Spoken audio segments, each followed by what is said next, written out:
போன கிளாஸில் வந்து ஃபில்லிங்ஸோட பேசிக்ஸ் பார்த்தோம். இப்போ வந்து ஃபில்லிங்ஸ் அண்டு முன்னாடி பார்த்தோம் இல்லையா, பேசிக் எலமெண்ட்ஸ், அந்த ரெண்டையும் யூஸ் பண்ணி எப்படி பண்ணலாம் அப்படின்னு சொல்லிட்டு நம்ம ஃபில்லிங்ஸில் இது வந்து பார்க்கலாம்.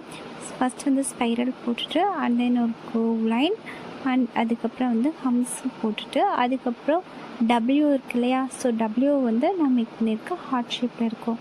அதுக்கப்புறம் ஒரு லேயர் போட்டுட்டு கோவ் லைன் போட்டுட்டு அதுக்கேற்ற மாதிரி அண்ட் தென் அதில் வந்துட்டு மேலே வந்து ஹம்ஸ் கொடுக்குறேன். ஓகேங்களா? ஸோ நான் ஒன்று தான் போட்டிருக்கேன், பக்கத்தில் எப்படி போகிறதுன்னு சொல்லி போட்டு காமிச்சிருக்கேன். ஆனால் பட் நீங்கள் என்ன பண்ணணும் அப்படின்னா, இது எனக்கு எல்லா அந்த பாக்ஸ் ஃபுல்லாகவே வந்து எனக்கு என்ன பண்ணணும் அப்படின்னா, நீங்கள் ஃபில் பண்ணி சென்ட் பண்ணணும். நான் ஒவ்வொரு பாக்ஸ்லேயுமே என்ன பண்ணியிருப்பேன்னா ஒன்று தான் போட்டிருப்பேன்.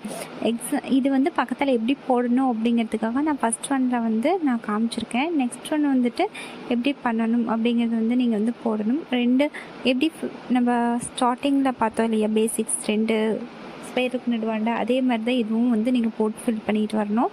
2 ஸ்பைரல் அந்த டிசைன் முடிஞ்சதுக்கு சென்டரில் அதே மாதிரி ஸ்பைரல் ஆரம்பிச்சுட்டு and then curve line humps W shape போடுறோம். அதுக்கு ஒரு அவுட்லைன் கொடுத்துட்டு அதுக்கு மேலே வந்து ஹம்ஸ் கொடுத்துருக்கோம். ஸோ இந்த மாதிரி வந்துட்டு நீங்கள் எல்லா பாக்ஸுமே எனக்கு போட்டு சென்ட் பண்ணணும். ஸோ இதில் வந்துட்டு இந்த ஹம்ஸ் மாதிரி தான் போடணுமா அப்படின்ட்டுல நீங்கள் கர்வ் லைன் கூட மேக் பண்ணிக்கலாம். ஸோ அடுத்தது வந்து பார்க்கலாம். ரவுண்டில் dot and then spiral 2 spiral, அதுக்கப்புறம் thick line, thin line and then humps. இதே தான் வந்து ரெகுலராக வரும். ஸோ உங்களுக்கு இதில் பார்த்திங்கனாவே புரியும். ஸோ இதில் வந்து என்ன அப்படின்னா வந்துட்டு ஒரு ஹேண்டில் வந்து நீங்கள் ஃபுல்லாக போடணும் இல்லையா, ஸோ அதுக்காக வந்து ஒரு டிசைன் சைடில் மேக் பண்ணியிருக்கேன். ஒரு ஸ்பைரல் போட்டு ஸோ அதுக்கப்புறம் வந்துட்டு ஒரு கர்வ் லைன் மேக் பண்ணிவிட்டு அதில் வந்து ஹம்ஸ் டபுள் ஹம்ஸ் யூஸ் பண்ணியிருக்கோம். அதுக்கப்புறம் big humps and then thick line and then thin line. So அதுக்கப்புறம் ஹம்ஸ், அதுக்கப்புறம் வந்துட்டு என்னென்னா லீஃப் போட்டுட்டு அதுக்கு மேலே என்ன பண்ணுவோன்னா அவுட்லைன் கொடுத்துட்டு அதில் வந்து ஹம்ஸ். ஓகேங்களா? ஸோ அடுத்தது வந்து என்னென்னா ரவுண்ட் போட்டு curve line and then humps and then dot. இது வந்து இன்றைக்கி இப்படி தான் மேக் பண்ணணுமா அப்படின்னு கிடையாது. சென்டரில் நான் உங்களுக்கு பேசிக் சொல்லியிருப்பேன் இல்லையா, ஸோ ஸ்பைரல், அதுக்கப்புறம் வந்து என்னது ரவுண்ட் கர்வ் லைன்ஸ். ஸோ இந்த மாதிரி வந்துட்டு உங்களுக்கு என்ன மேக் பண்ணணுமோ சென்டரில் அந்த மாதிரி மேக் பண்ணிவிட்டு அவுட்லைன் ஃபுல்லாகவே எப்படி நீங்கள் மேக் பண்ணுவீங்க அப்படின்னா, நீங்கள் பேசிக்ஸும் அண்ட் தென் என்ன பார்த்தீங்க அப்படின்னா நெக்ஸ்ட் வந்து இது பார்த்தீங்க ஃபில்லிங்ஸ் டிசைன்ஸ் பார்த்தீங்களே, அதை பொறுத்து இது மேக் ஆகும். ஸோ உங்களுக்கு புரியும்னு நினைக்கிறேன். இது எல்லாத்துலேயுமே நான் எப்படி போட்டிருப்பேன் அப்படின்னு பார்த்தீங்கன்னா சிங்கிள் தான் போட்டிருக்கேன். ஆனால் பட் நீங்கள் என்ன பண்ணணும் அப்படின்னா எனக்கு ஒரு பாக்ஸ் ஃபுல்லாகவே கண்டிப்பாக போட்டு சென்ட் பண்ணணும். இது எல்லாமே உங்கள் ப்ராக்டிஸ்க்காக மட்டும்தான். ஓகேங்களா?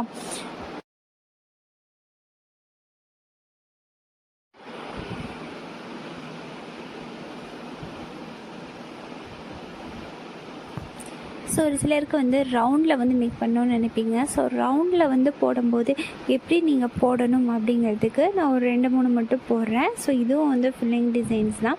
இது எப்படி இருக்குன்னா ஒரு ஸ்பைரல் ரவுண்ட், அதாவது ஃபுல்லாகவே போடணும். ஃபஸ்ட் இருக்கிறது, செகண்ட் இருக்கிறதெல்லாம் எப்படின்னா ஸோ சைடில் வந்து நீங்கள் போட்டுட்டு மேக் பண்ணிட்டு வரணும். அதுக்கப்புறம் சென்டர் இந்த மாதிரி பண்ணுவோம். ஃபஸ்ட் என்ன பண்ணணும், அதில் வந்து நம்ம வந்து ஆஃப் தான் பண்ணுவோம். ஆனால் பட் இதில் வந்து ஃபுல்லாகவே ஸ்டார்ட் பண்ணணும். அதுக்கப்புறம் தான் வந்து சைடில் என்ன பண்ணுவோம் அப்படின்னா வந்துட்டு நம்ம போட்டு வருவோம். அதுக்கப்புறம் சென்ட்ரல் லைன் அந்த மாதிரி மேக் பண்ணி போடணும். இந்த ரவுண்டில் போடுறவங்களுக்காக நான் வந்து போட்டிருக்கேன். சப்போஸ் சில கேட்பீங்க இல்லையா, நான் வந்து இந்த மாதிரி மேக் பண்ண எப்படின்னு தெரியாதுன்னு, ஸோ அதுக்காக மட்டும்தான். ஸோ உங்களுக்கு இது புரியும்னு நினைக்கிறேன். ஸோ இந்த ரவுண்ட்லேயும் வந்துட்டு எனக்கு 2-3 டிசைன்ஸ் போட்டு சென்ட் பண்ணுங்கள்.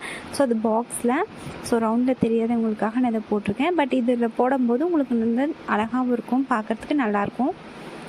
ஸோ தேங்க்யூ ஃபார் தி வாட்சிங் வீடியோஸ். உங்களுக்கு ஏதாவது டவுட்னால் வந்து இண்டிவிஜுவலாக எனக்கு மெசேஜ் பண்ணுங்கள். இல்லை அப்படின்னா வந்து குரூப்பில் மெசேஜ் பண்ணுங்கள். குரூப்பில் மெசேஜ் பண்ண பிடிக்கல அப்படின்னா மட்டும் எனக்கு வந்து இண்டிவிஜுவலாக மெசேஜ் பண்ணுங்கள். உங்களுக்கு நான் கண்டிப்பாக ரிப்ளை பண்ணுவேன். தேங்க்யூ ஃபார் தி வாட்சிங்.